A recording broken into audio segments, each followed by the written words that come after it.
いきます。 Today's surprise!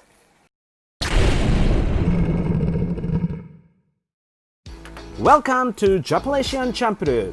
ジャパネシアンチャンプルへようこそ。ワニガメお迎えしました。 I got an alligator snapping turtle. いくよ、見ろよ、危ないからね。その入れ物って大きいいやもうやりすぎ、もう怖すぎ。なんなの？もう可愛さゼロ、もうわけわからないけど。 Again, my dream come true, but booing from some family members. Alligator snapping turtle is a native species from the United States, one of the heaviest freshwater turtle. こちらはワニガメのゴールデン。成長するにつれて鮮やかな色が出るのでとても楽しみです。飼育には十分な注意が必要。Definitely need to be respected.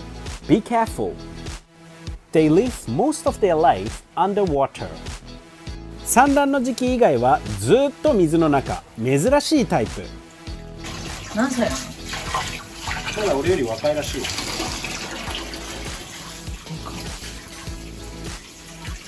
でかすぎる。ジャンプしてるし、怖い。もう怖すぎる。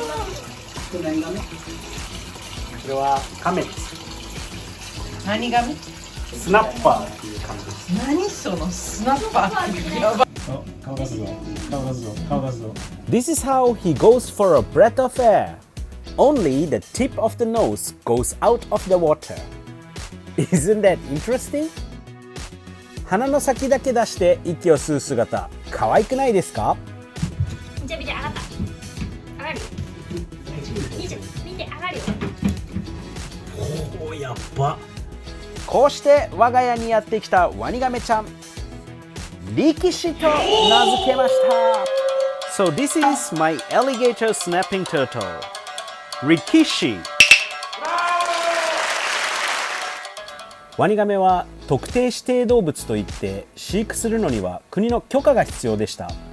しかし法の改正により6月以降この許可も取得が不可となってしまいました。ギリッギリの滑り込みで許可が取得でき飼育するという夢が叶って本当に良かったです。 The alligator snapping turtle is a specific designated animal in Japan.We need to have a specific license to raid. Now, I hope to give him the best life I can for the rest of my life. 夢が叶った瞬間、生涯大事にしていきたいと思います。高評価、チャンネル登録お願いします。Please like and subscribe.